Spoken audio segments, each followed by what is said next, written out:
आता बघा टॉप 9 महत्त्वाच्या बातम्या।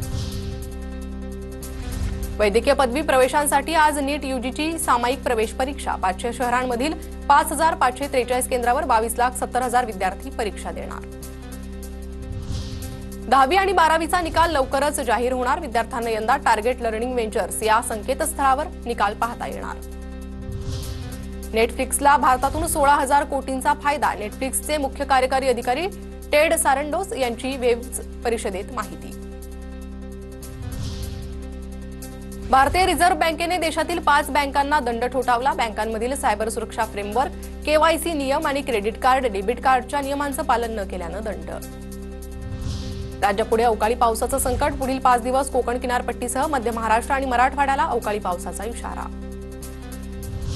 पुण्यातील नवले पुलाजवळ मर्सिडीज कारची दुचाकीला धडक। मर्सिडीजच्या धडकेत दुचाकीवरील कुणाल हुशारचा मृत्यू। कार चालक पोलिसांच्या ताब्यात। 3 जणांवर गुन्हा दाखल। पुणे मुंबई रेल्वे प्रवास करणाऱ्या चाकरमान्यांच्या समस्यांची थेट रेल्वे मंत्री अश्विन वैष्णव यांच्याकडे तक्रार। लोणावळा स्टेशनवर मनसेच्या वतीनं वैष्णव यांना तक्रारींचं निवेदन। मध्य रेल्वेवरील पनवेल स्थानक लांब पल्ल्याच्या गाड्यांसाठी टर्मिनल म्हणून विकसित केलं जाणार। रेल्वे मंत्री अश्विनी वैष्णव यांची घोषणा। मुंबई टर्मिनल्सवरील गर्दी कमी करण्यासाठी मदत होणार।